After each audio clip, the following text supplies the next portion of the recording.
Kahit mahirap po sa umpisa, dapat hindi mo po susukuan. Tatagan mo lang po ang iyong loob. Pag gusto mo, ilalaban mo.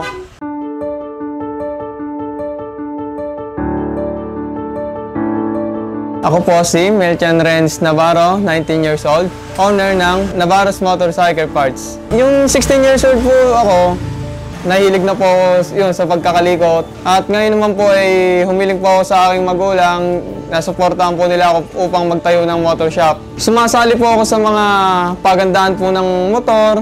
Ang una ko po naging customer po ay mga tropa po talaga. Hindi na po daw kasi sila lalayo, hindi na po sila pupunta pa sa iba at kilala na po nila yung gagawa.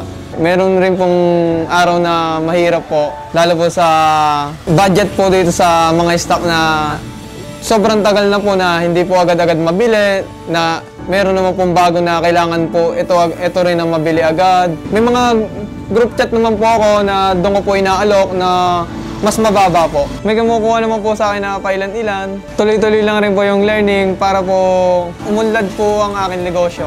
Sa una po, mahirap po at kung saan ka rin po kukuha ng pangpuhunan ng malaki. Buti nga po, member po ako ng Caligosio Center.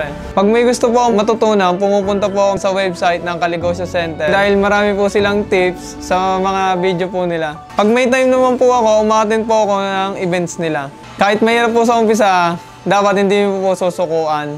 Pag hindi mo po sinukuhan po kasi ang isang negosyo, uunlad at uunlad rin po pag ikaw rin po ay nagsusumikap.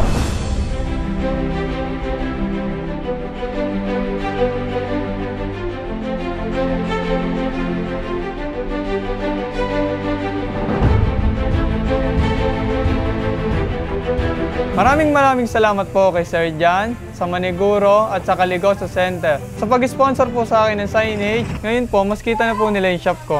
Tinulungan na rin po nila gumawa ng Facebook page, kaya ngayon po makakapag-post po kami ng product namin for online. OMSIM na OMSIM. OMSIM na OMSIM yan.